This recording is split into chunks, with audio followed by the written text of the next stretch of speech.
ترمذی حدیث مبارک میں حضرت ابو امامہ رضی اللہ تعالی عنہ سے روایت ہے کہ رسول کریم صلی اللہ علیہ وآلہ وسلم نے ارشاد فرمایا، جو شخص باوضو ہو کر اپنے بستر پر لیٹے اور نیند آنے تک ان کلمات کا ذکر و اذکار میں مشغول رہے، اگر اس کے گناہ سمندر کی جھاگ کے برابر ہوں بخش دیے جاتے ہیں، چاہے تو زمینی خزانے عطا ہونے کی تمنا کرے یا آخرت کی آسانی، نزاع کی سختی، قبر و جہنم کے عذاب کی پناہ طلب کرے یا اپنے فوت شدگان کی بخشش کی دعا کرے، اللہ تعالیٰ اسی لمحے اسی وقت سب دعائیں قبول فرماتا ہے۔ حضرت ابو امامہ رضی اللہ تعالی عنہ فرماتے ہیں کہ میں نے عرض کیا، یا رسول اللہ صلی اللہ علیہ وآلہ وسلم، اگر ان پر عذاب واجب ہو چکا ہو تو آپ نے تبسم فرمایا اور کہا، رب العالمین سے اچھا گمان کرنا چاہیے، رب تعالی رحم کرنے والا ہے اور نرمی فرمانے والا بھی ہے، وہ عمل یہ ہے۔ بسم اللہ الرحمن الرحیم، السلام علیکم ورحمۃ اللہ۔ محترم ناظرین، نبی کریم صلی اللہ علیہ وآلہ وسلم نے فرمایا، بروز قیامت اللہ سبحانہ و تعالی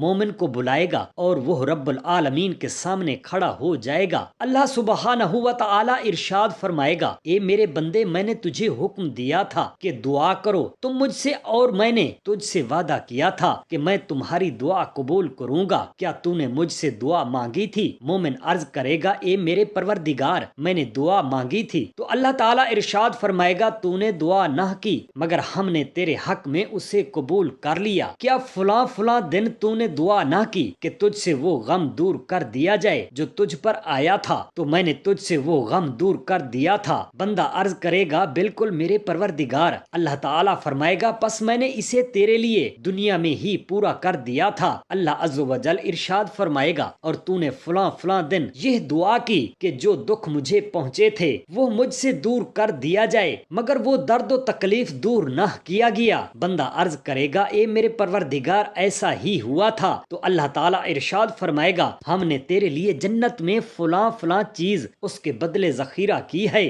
رسول پاک صلی اللہ علیہ وآلہ وسلم نے فرمایا، بندہ مومن اللہ تعالیٰ سے جو بھی دعا مانگتا ہے وہ تمام اس دن اس کے سامنے بیان کرے گا، یا تو وہ دنیا میں پوری کر دی جائے گی یا اس کو آخرت کے لیے اس کے لیے ذخیرہ کر لیا جائے گا۔ رسول اللہ صلی اللہ علیہ وآلہ وسلم فرماتے ہیں، اس مقام پر بندہ سوچے گا، کاش میری کوئی بھی دعا دنیا میں پوری نہ ہوئی ہوتی۔ حضرت سعید خدری رضی اللہ تعالی عنہ سے روایت ہے کہ رسول پاک صاحب الاولاق صلی اللہ علیہ وآلہ وسلم نے فرمایا، اللہ تعالیٰ کے بہت سے فرشتے جو اعمال لکھنے والوں کے علاوہ ہیں زمین میں پھرتے رہتے ہیں۔ جب کچھ لوگوں کو اللہ تعالیٰ کے ذکر میں مشغول پاتے ہیں تو یہ فرشتے ایک دوسرے کو پکارتے ہیں کہ اپنے مقصود کی طرف آ جاؤ، چنانچہ وہ سب آ جاتے ہیں اور اہل مجلس کو نچلے آسمان تک ڈھانپ لیتے ہیں۔ اللہ تعالیٰ پوچھتا ہے، میرے بندوں کو کس حالت میں چھوڑ کر آئے ہو؟ وہ فرشتے عرض کرتے ہیں، ہم نے تیرے بندوں کو اس حال میں چھوڑا کہ وہ تیری حمد اور پاکیزگی بیان کرتے اور تیرا ذکر و اذکار کرتے ہیں۔ اللہ پاک پوچھتا ہے، کیا ان لوگوں نے مجھے دیکھا ہے؟ وہ فرشتے عرض کرتے ہیں، نہیں۔ اللہ تعالیٰ فرماتا ہے، اگر وہ مجھے دیکھ لیتے تو ان کی کیا حالت ہوتی؟ فرشتے عرض کرتے ہیں، یا اللہ، اگر وہ تجھے دیکھ لیں تو پہلے سے کہیں زیادہ تحمید اور تجدید اور ذکر و فکر کے ساتھ ساتھ تیری حمد و ثنا کرتے۔ اللہ تعالیٰ پوچھتا ہے، وہ کیا مانگتے ہیں؟ فرشتوں نے جواب دیتے ہوئے عرض کیا، یا اللہ، وہ جنت مانگتے ہیں۔ پروردگار نے استفسار فرمایا، کیا انہوں نے جنت کو دیکھا ہے؟ فرشتے عرض کرتے ہیں، نہیں۔ پھر ارشاد ہوتا ہے، اگر وہ دیکھ لیتے تو کیا کیفیت ہوتی؟ فرشتے عرض کرتے ہیں کہ اگر وہ جنت کو دیکھ لیتے تو اس کی شدید طلب اور حرص کرتے۔ حضور نبی پاک صلی اللہ علیہ وآلہ وسلم فرماتے ہیں، اللہ تعالیٰ پوچھتا ہے، وہ کس چیز سے پناہ مانگتے ہیں؟ فرشتوں نے عرض کیا، اے پروردگار، جہنم کی آگ سے پناہ مانگتے ہیں۔ پھر ارشاد ہوتا ہے، کیا انہوں نے جہنم کو دیکھا ہے؟ فرشتے عرض کرتے ہیں، نہیں۔ فرمایا، اگر وہ اسے دیکھ لیتے تو کیا حال ہوتا؟ تو فرشتے جواب دیتے ہیں، یا اللہ، اگر وہ اس جہنم کو دیکھ لیتے تو اس سے زیادہ بھاگتے اور بہت زیادہ ڈرتے اور پناہ مانگتے۔ حضور نبی کریم صلی اللہ علیہ وآلہ وسلم نے ارشاد فرمایا، پھر اللہ تعالیٰ جل شانہ فرماتا ہے، فرشتوں گواہ رہو، میں نے انہیں بخش دیا ہے۔ وہ فرشتے عرض گزار ہوتے ہیں،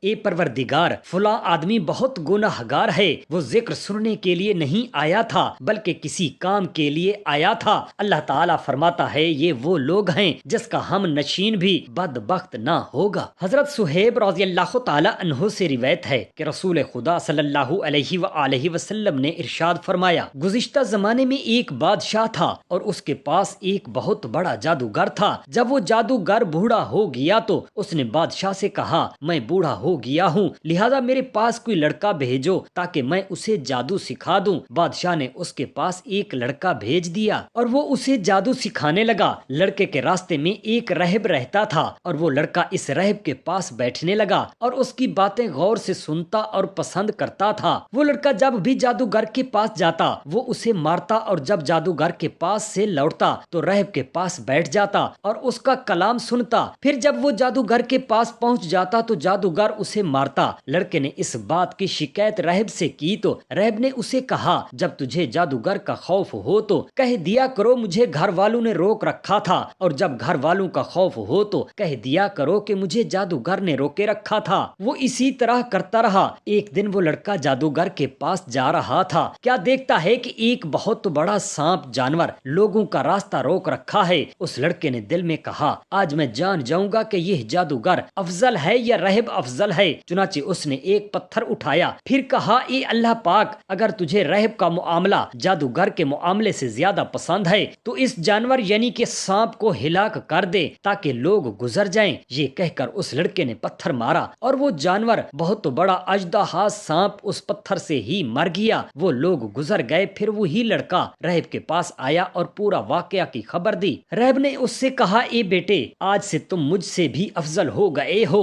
تمہارا معاملہ جہاں تک پہنچ گیا ہے میں اسے اچھی طرح سمجھتا ہوں اور بہت جلد تجھے آزمائش میں ڈالا جائے گا۔ جب تجھے آزمائش میں ڈالا جائے تو میرا پتہ کسی کو نہ بتانا۔ وہ لڑکا پیدائشی اندھوں اور کوڑھ کے مریضوں کو تندرست کر دیتا تھا اور لوگوں کی تمام بیماریوں کا علاج کرتا تھا۔ بادشاہ وقت کے ایک اندھے ہم نشین یعنی ایک وزیر نے جب اس کے بارے میں سنا تو وہ اس کے پاس بہت سارے تحفے لے کر آیا اور کہا، اگر تم مجھے شفا دے دو تو میں یہ سارا مال اور تحفے تجھے دے دوں گا۔ اس لڑکے نے کہا، میں ذاتی طور پر کسی کو شفا نہیں دے سکتا، اور کہا، سچ تو یہ ہے کہ شفا تو صرف اور صرف اللہ تعالیٰ کے ہی ہاتھ میں ہے۔ اگر تم اللہ پر ایمان لے آؤ اور میں تمہارے لیے اللہ تعالیٰ سے دعا کرتا ہوں تو وہ تمہیں شفا عطا فرمائے گا۔ پس وہ اللہ پاک پر ایمان لے آیا تو اللہ تعالیٰ نے اسے شفا دے دی۔ وہ ہم نشین یعنی وزیر پھر بادشاہ کے پاس آیا تو جیسے وہ پہلے بادشاہ کے پاس بیٹھتا تھا اسی طرح بیٹھ گیا۔ بادشاہ نے پوچھا، تیری بینائی تجھے کس نے واپس کر دی؟ اس وزیر نے کہا، میرے رب تعالیٰ نے۔ بادشاہ نے کہا، کیا میرے علاوہ بھی تیرا کوئی رب ہے؟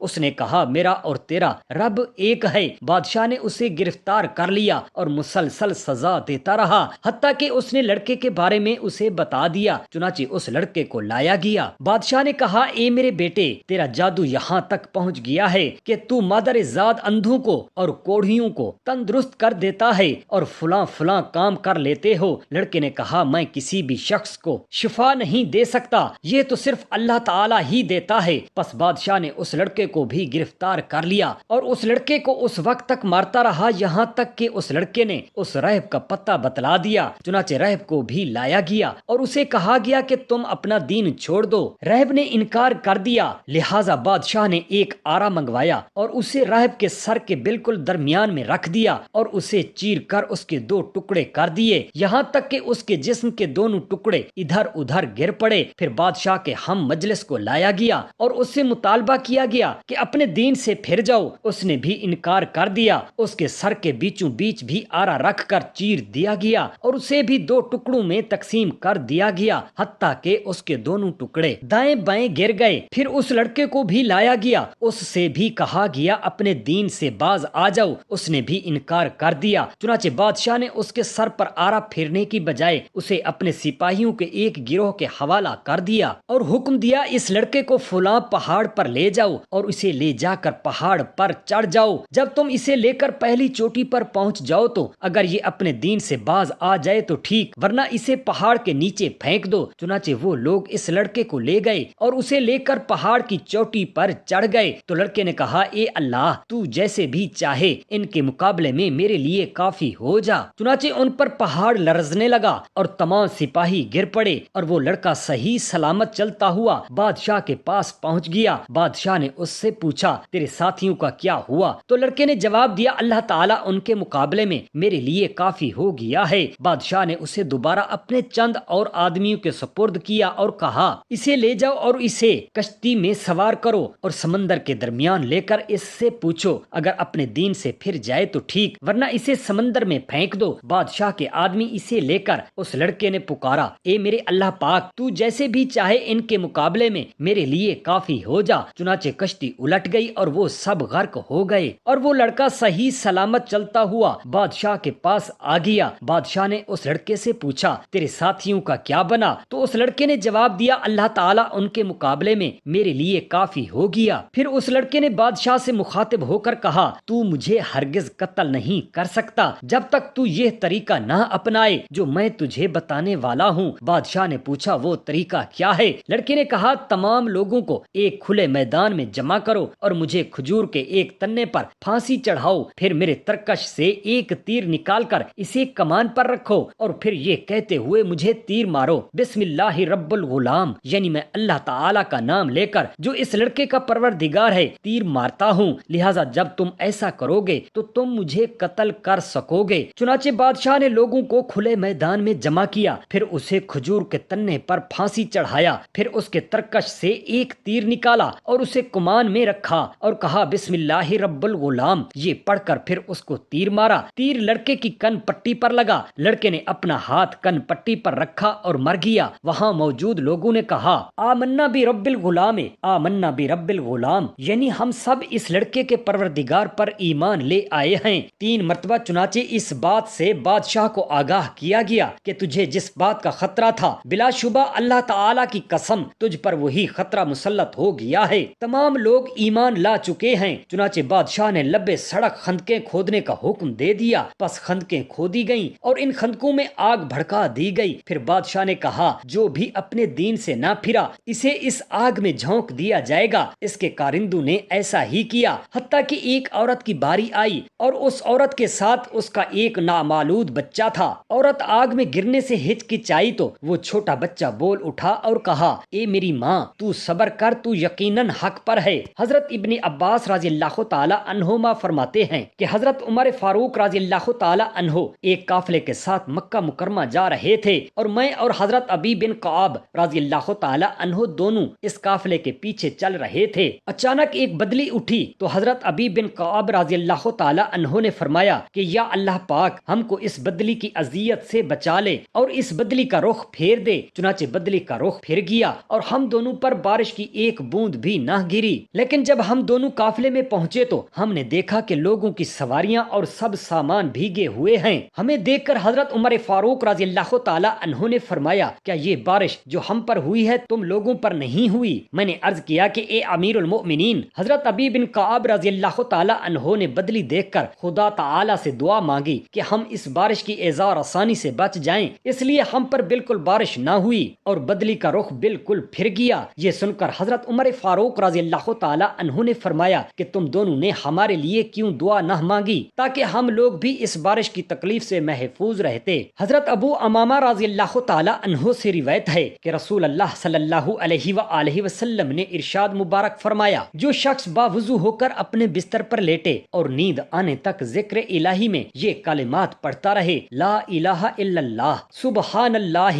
اللہ اکبر والحمد للہ ولا حول ولا قوت الا باللہ العلی العظیم، اس کے گناہ بخش دیے جاتے ہیں اگرچہ سمندر کی جھاگ کے برابر ہوں۔ وہ رات کی جس گھڑی میں دنیا و آخرت کی بھلائی مانگے اللہ تعالیٰ عطا فرمائے گا۔ اگر بندہ چاہے دعا میں اللہ تعالیٰ سے زمینی خزانے عطا ہونے کی تمنا کرے تو وہ بھی عطا ہو جائیں گے۔ اگر آخرت کے لیے نزا اور قبر و جہنم کے عذاب کی پناہ طلب کرے تو اللہ تعالیٰ عطا فرماتا ہے۔ اگر اپنے فوت شدگان والدین کی بخشش و مغفرت کی دعا کرے تو اللہ تعالیٰ ان کی بخشش و مغفرت عطا فرماتا ہے۔ صحابہ کرام رضی اللہ تعالی عنہم نے عرض کیا یا رسول اللہ صلی اللہ علیہ وآلہ وصحابہ وسلم، اگر ان پر عذاب واجب ہو چکا ہو تو آپ صلی اللہ علیہ وسلم مسکرائے اور فرمایا اللہ تعالیٰ سے اچھا گمان کیا جائے، اللہ تعالیٰ رحم کرنے والا ہے۔ اللہ تعالیٰ ہم تمام مسلمانوں کو موت کی تیاری کرنے والا بنائے اور نبی پاک صاحب الاولاق صلی اللہ علیہ وآلہ وسلم کی شفاعت نصیب فرمائے، آمین یا رب العالمین۔ جزاک اللہ خیرا کثیرا۔